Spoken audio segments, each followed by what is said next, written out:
Glasses and clipboards. Those details are still vivid in my memory. I'm working on my laptop at the kitchen table when the doorbell rings.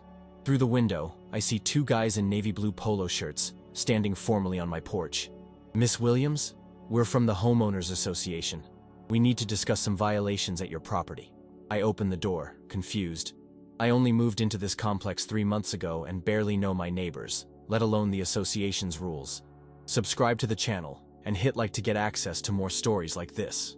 The clipboard guy smiles, but his eyes seem to be calculating something. I'm Alex Monroe, the compliance supervisor. This is Tyler. Tyler stays one step behind, his hands folded in front like a security guard. His aviator sunglasses reflect my worried face. I didn't receive any violation notice, I reply, arms crossed. That's why we're here in person. We need you to come with us for an inspection at the association's headquarters. A wave of alarm shoots through me. Headquarters? I thought meetings were held at the community center. The clipboard guy steps forward.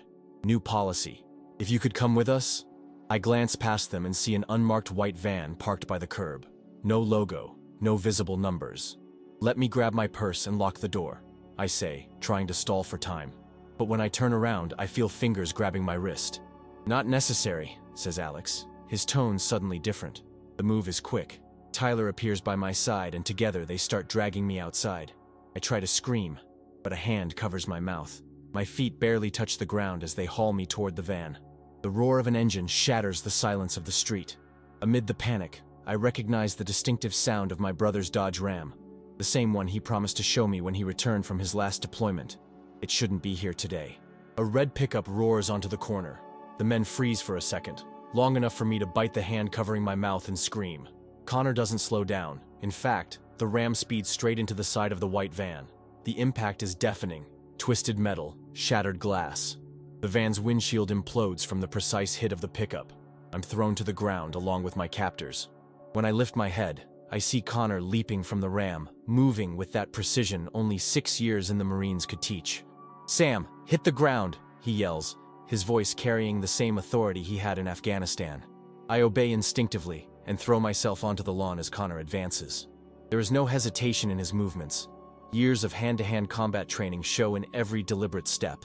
"Hands where I can see them," orders Connor, his stance showing he isn't armed, but he doesn't need to be. The clipboard guy tries to run, but Connor catches him in 3 long strides. In one fluid motion, he grabs the imposter's arm and twists it behind his back, forcing him to the ground as if it were nothing. "You have 3 seconds to stay still or I'll dislocate your shoulder," says my brother, his calm tone belying the contained violence in his grip. Tyler, the one with the sunglasses, pulls a knife from his belt. Connor doesn't even flinch. Holding the first man down with a knee, he waits for the second to move. "Military?" Tyler asks hesitantly. "Marine, 3rd Battalion. I just got back from my 3rd tour." Connor doesn't raise his voice. He doesn't need to. "Drop it before I make you swallow it." Something about the certainty in Connor's words makes Tyler reconsider. The knife clatters onto the grass. "Now, lie face down. Hands behind your head, legs apart," Connor instructs, as if he were coaching rookies through an exercise. As Tyler complies, I notice neighbors coming out of their houses, phones in hand, some already calling emergency services. Sirens start filling the air. 3 police cars converge on my house, followed by an ambulance.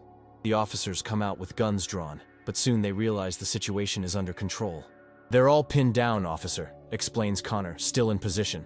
"They tried to kidnap my sister, pretending to be from the Homeowners Association." The police take charge, handcuffing the 2 men while paramedics check my injuries. My wrists are red from their grip, and I taste metal in my mouth. An older officer approaches after checking the van. "We found ropes, duct tape, and chloroform in there. And, interestingly, counterfeit documents from several homeowners associations. Not just this one." Another cop rifles through the abandoned clipboard. "There's a list here. Names, addresses, times. It looks like they were monitoring several houses." As the officers search the van, more evidence turns up. Fake badges, various uniforms, even a map of the area with markings on multiple properties. "Miss Williams, this seems to be part of something bigger," says the detective who arrived a few minutes later.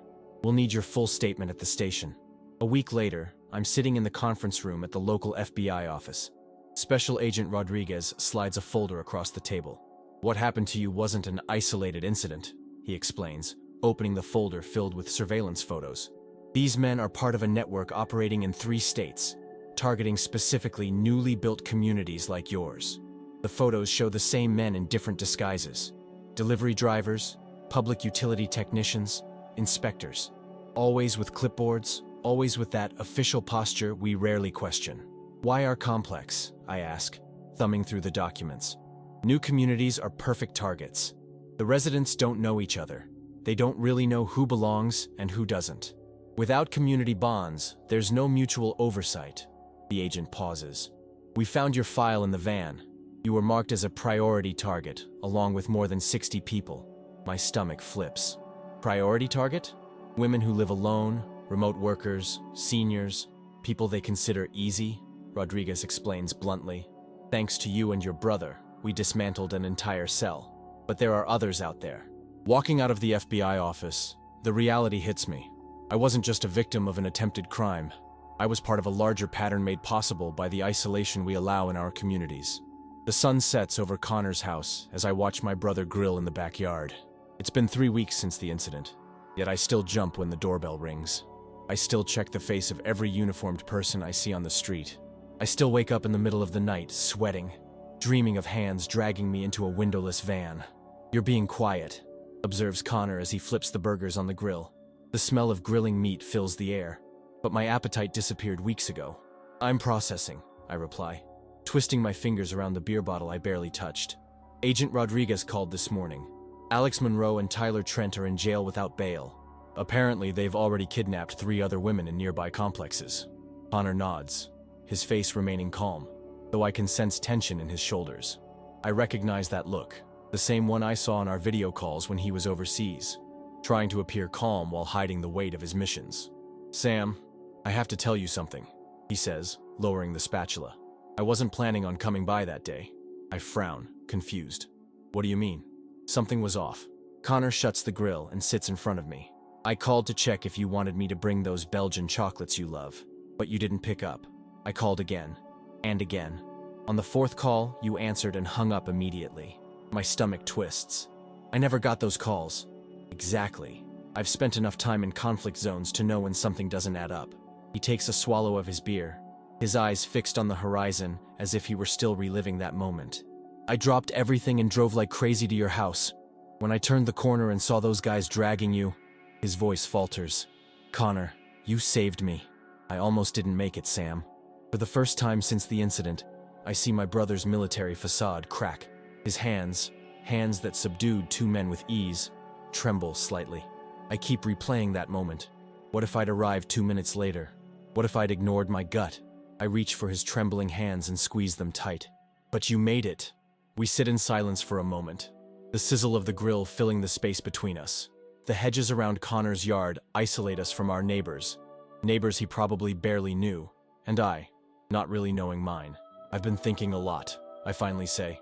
I'm not just angry at those guys, I'm angry at us. Angry at all of us. Connor raises his eyebrows. How do you mean? We built these communities where nobody really knows anyone. We bought houses side by side with people whose names we'll never learn. We installed expensive security systems but can't tell who really belongs in the neighborhood and who doesn't. My voice grows firmer as I articulate the thoughts I've been nurturing for weeks. These criminals didn't just exploit my naivety. They exploited the social void we created. Connor nods slowly, the Marine in him recognizing a tactical flaw in our community defenses. Do you know what bothers me the most? I continue, a clarity emerging through my post-trauma emotions. I've lived in this complex for 3 months and never went to a homeowners meeting. I didn't even know who the real representatives were. If I had gotten involved, if I had gotten to know my neighbors. Don't blame yourself, Connor cuts in firmly. It's entirely their fault. I'm not blaming myself. I'm pinpointing a vulnerability. I pull out my phone and show him the notes I've been taking. I've talked to almost every neighbor since the incident. Do you know how many of them could name more than 2 other residents? Less than half. And how many have ever verified the legitimacy of someone who showed up at their door claiming to be from the association? None. Connor watches me intently, recognizing the determined tone in my voice. The same tone I used when I decided to change careers at 27, when I chose to freelance, when I moved to a new state on my own. What are you planning, Sam? I take a deep breath, putting into words the idea that's been growing ever since my chat with Agent Rodriguez. Those guys saw me as an easy target, isolated, vulnerable, but they also underestimated me. I pause, realizing how much I've changed in the past few weeks. And they underestimated what we can do when we stop living in isolation and pretend that high walls and expensive cameras make us safe. Connor leans forward, intrigued by the determination in my voice. As a designer, I've always believed that complex problems call for creative solutions, I continue. Let's say there are more people like those guys out there, exploiting our isolation. And let's say that the best defense against that isn't more technology, but more humanity. Are you talking about community watch? Asks Connor, the strategist in him already mapping out scenarios. I'm talking about genuine community. Something more than just nodding politely to a neighbor while we rush to our cars. More than just forced smiles in elevators. Connor stands up, walks over to the grill, and flips the forgotten burgers. I see him processing, evaluating, all those years of tactical planning coming through. When he turns back, there's a spark in his eyes I hadn't seen since before his first deployment. You know, in the Marines we have a saying, shared knowledge is multiplied power, he says. Each unit has verification protocols, daily passwords, recognition codes. Not because we're paranoid, but because we know that the most dangerous enemy is the one who hides as a friend. I get a shiver down my spine. Exactly. And these guys were banking on our willingness to trust anyone who looked official. I'm thinking of something, Connor says as he places the burgers on plates and sits back down. We can mix my tactical know-how with your design and communication skills. Something that isn't just a neighborhood watch group, but a real network. As night falls around us, we scribble ideas on napkins. I start thinking about how to transform this terror into something constructive. How to use the residual adrenaline still pumping in my veins to drive something bigger than myself. My trauma therapist once told me that victims of traumatic events often discover an inner strength they never knew they had. As I discuss possibilities with Connor, I finally understand what he meant. The fear remains, yes, but alongside it, something new is growing. Determination. The community room in our complex is packed. I had to rent 50 extra chairs, and even then there are people standing in the back. Faces I'd never seen before. Neighbors who lived less than 100 meters from me, but were complete strangers until 3 days ago, when I started handing out door-to-door flyers. Thank you all for coming, I say, my voice trembling as I speak into the makeshift microphone. The fluorescent lights in the community room seem too bright. I feel cold sweat on my forehead. Part of me wants to run, retreat to the safety of my apartment, lock the doors, and pretend none of this is happening. Then I see Connor at the back of the room, arms crossed, nodding encouragingly. Next to him, Agent Rodriguez watches discreetly, off duty as promised. I take a deep breath and continue. Many of you have already heard what happened to me a month ago. For those who don't know, 2 men pretending to be from our homeowners association tried to kidnap me in broad daylight. Murmurs run through the room. I see expressions of shock, fear, even disbelief. What you might not know is that these men had a list of residents' names from here and from neighboring communities, people they considered easy targets. I pause to let the information sink in. People who lived alone, elderly, remote workers who rarely leave home. A lady in the front row raises her hand timidly. How did they get that information? Observation, I reply. They studied our patterns. Who leaves early? Who comes home late? Who gets few visitors? And they exploited the fact that in this complex of 120 units, practically nobody knows each other. A wave of discomfort sweeps through the room. I see people glancing around, perhaps realizing for the first time how many unfamiliar faces surround them every day. But we're not here to be even more scared, I continue, forcing firmness into my voice. We're here to turn this incident into something positive, to create a community that protects its members not through more locks or cameras, but through human connection. I project on the wall the logo I spent 3 nights designing. HOA Watch. The letters intertwined to form a stylized shield. What I propose is simple, a community verification network. Anyone in uniform or claiming to represent authorities who comes knocking at our doors must be verified before earning our trust. A man in the middle of the room raises his hand. How would that work in practice? Connor strides down the hallway and joins me at the front. His calm presence immediately captures everyone's attention. My name is Connor Williams. I served in the Marines for 6 years, including anti-terror operations. What we learned in conflict zones is that safety doesn't come from weapons. It comes from sharing information. He shows an app on his phone. My sister and I developed this prototype. It's a simple community verification system. I demonstrate on the projected screen. If someone unidentifiable shows up claiming to be from the association, the water company, or any service, you can discreetly take their photo and send it to the group. In seconds, other residents can confirm whether the person is legitimate. Additionally, adds Connor, we created simple verification protocols. Legitimate representatives of the association will always have a daily code that can be confirmed with a quick call to the main office. This code changes every day. A young woman in the back, whom I recognize as a resident from the block next door, speaks up. That seems a bit paranoid, doesn't it? I hesitate, realizing she's echoing my own initial thoughts. Connor looks at me, giving me the floor. A month ago, I would have agreed with you, I say sincerely.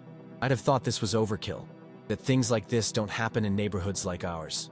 I show my wrists, where faint marks are still visible. Now I know our biggest vulnerability is thinking we're immune to danger. Agent Rodriguez comes forward, identifying himself to the audience. The FBI has been monitoring a significant rise in crimes that prey on this false sense of security in closed communities. Networks like the one proposed by Miss Williams not only deter crime but also help our investigations when something does happen. Questions start flying, more and more hands raised. I realize we've struck a deep chord, not only touching on the fear, but also the underlying need for connection. Beneath the practical questions about how the system works, I hear the call for community. An hour turns into 2. By the end of the meeting, 92 residents have signed up for the network. Work groups form spontaneously, one to create a contact directory, another to organize regular block meetings, and yet another to work with neighboring neighborhood associations. As people file out of the room, many stop to hug me and share their own fears and experiences. An elderly woman confides that she hasn't known her neighbors' names for years. A single dad admits he's always worried about who might be watching his kids play in the yard. Connor helps to rearrange the chairs as the last people leave. That was more than we expected, he comments. I look at the stack of sign-up forms, at the animated groups still talking in the parking lot. I think we underestimated just how much people really want this. Not just safety, but belonging, Connor finishes. The same thing I found in the Marines. Knowing someone has your back. I pack my laptop into my bag, thinking about how my world turned upside down in just 1 month. How the worst day of my life somehow became the catalyst for something that now feels truly meaningful. This doesn't erase what happened, I say, as we walk toward the parking lot. I still have nightmares. I still check 3 times to make sure the door is locked before I sleep. Connor loops his arm around my shoulders. It shouldn't erase it. Fear keeps us alive, Sam. The difference is what we do with it. In the car, I glance at my phone screen. There are already 20 notifications in the new group. People sharing information, introducing themselves, organizing block meetups for the weekend. A community is being born right before my eyes. The pain hasn't gone away. The trauma still pulses through my body, my nerves, my dreams. But next to that pain, something new is growing, a sense of purpose. The realization that I turned my personal story into something bigger, something that can protect others. I start the car and drive home, looking at the houses in our complex with new eyes. I no longer see only concrete and glass structures, but people living their lives behind those walls. People who used to be strangers have now become part of an interconnected network, a network that started with a crime, but is now evolving into something more, a true community. 6 months have passed since that first meeting. Autumn paints the trees in our complex in shades of red and gold as I walk along the sidewalk, waving to Mrs. Patel, who is watering her flowers. She smiles and lifts her HOA watch badge from around her neck. Our new protocol for front yard gardening that we implemented after a fake landscaper tried to enter the Hendersons' home in the neighboring complex.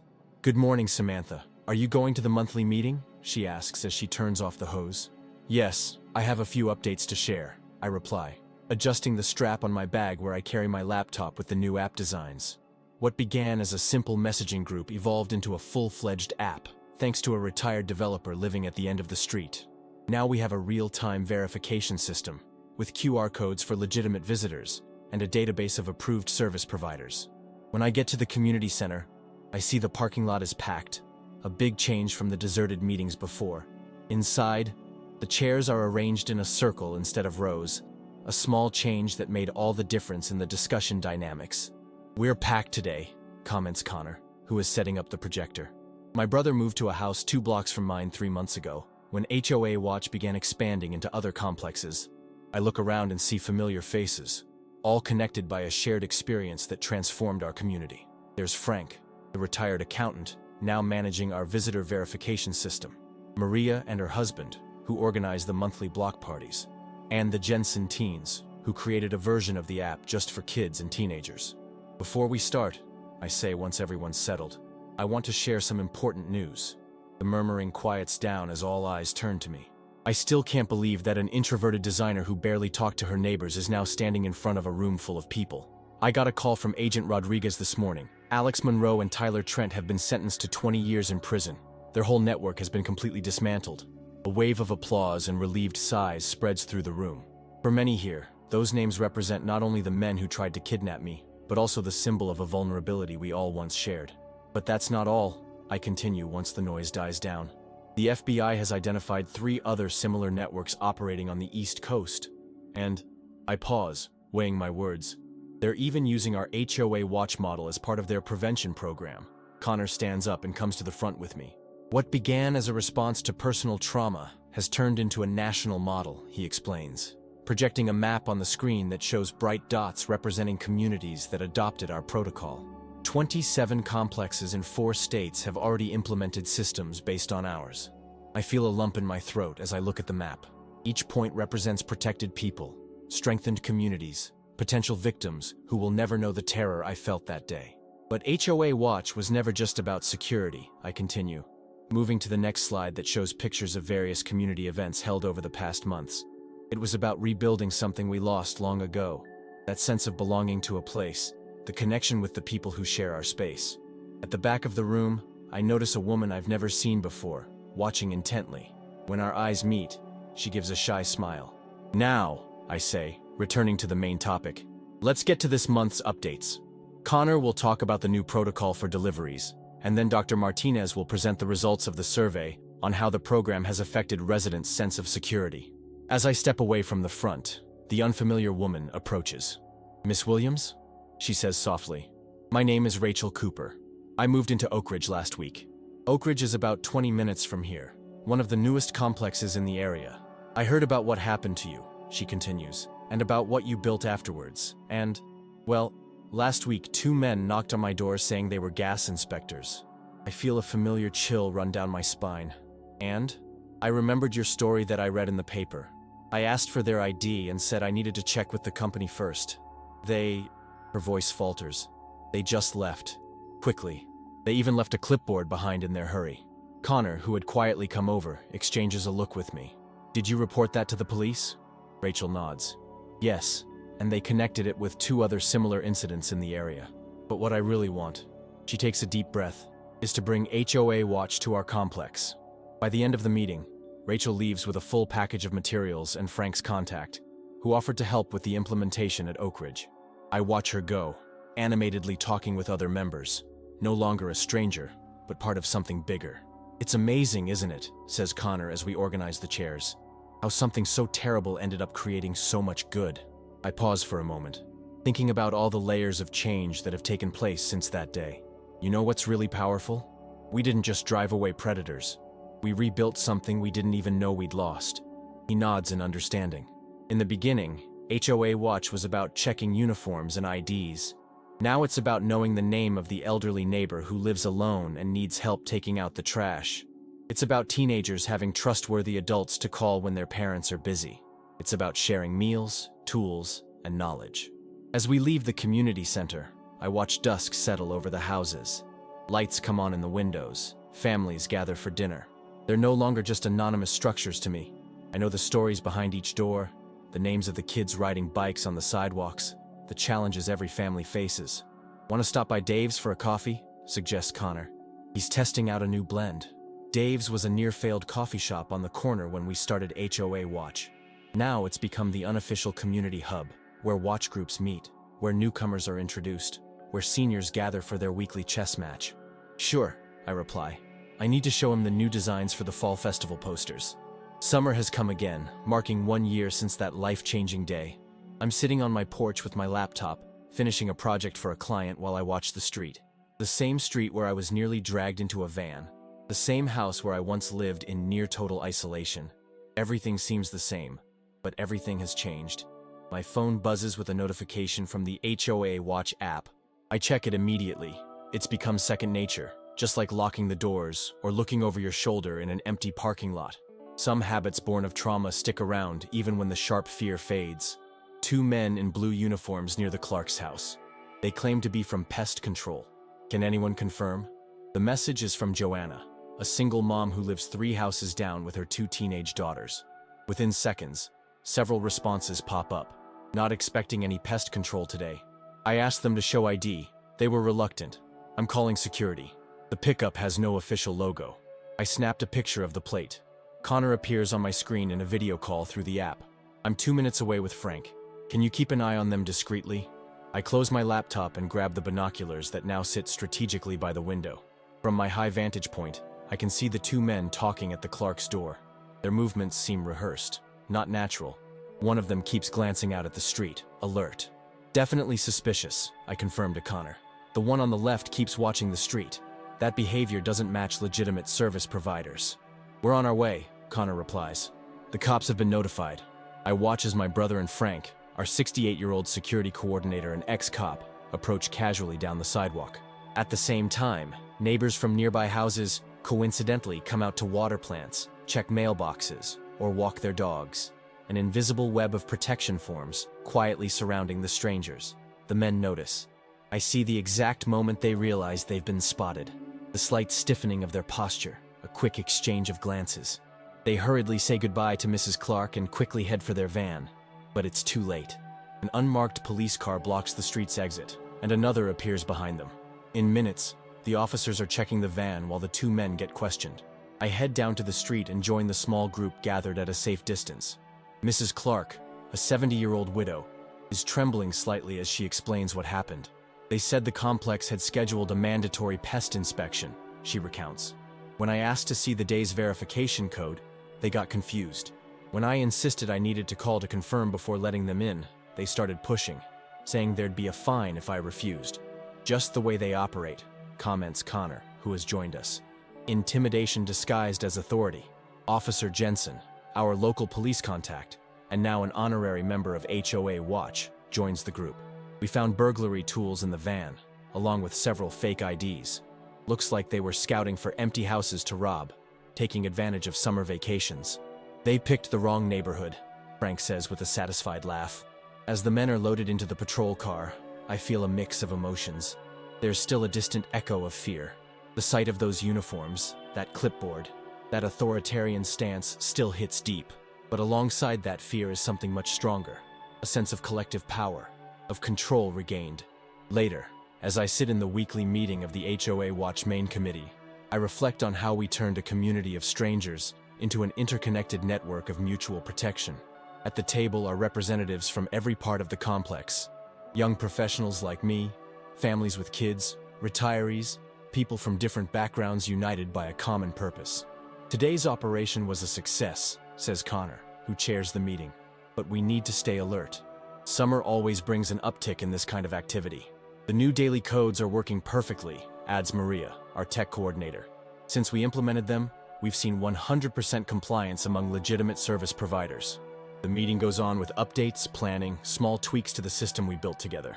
What started as a response to trauma has turned into a model for modern community living, combining face-to-face traditional watchfulness with digital tools, turning neighbors into allies without sacrificing the privacy or independence we value.